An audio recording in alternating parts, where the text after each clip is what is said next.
Порше конечно призна дека со лансирањето на Макан исклучиво како електричен модел е направена грешка која се подготвени да ја исправат. За нов кросовер во гамата позициониран под Каен се зборуваше уште пред повеќе години, но тогаш приказната не отиде подалеку од шпекулации. Единствено што беше сигурно е дека компанијата нема така лесно и брзо да одлучи што да понуди. Но со оглед на сегашната ситуација, јасно е дека идејата да се има уште еден бензински кросовер ке стане реалност. Вистината лежи во тоа што продажните резултати на Макан одсекогаш беа добри и требаше да продолжи во иднината како таков.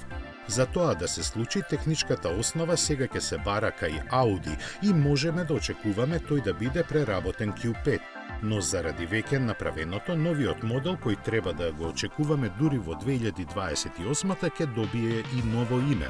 Според изменетата стратегија, Порше ќе продолжи да се ослонува на моторите со внатрешно согорување на многу подолг период отколку што изворно беше замислено.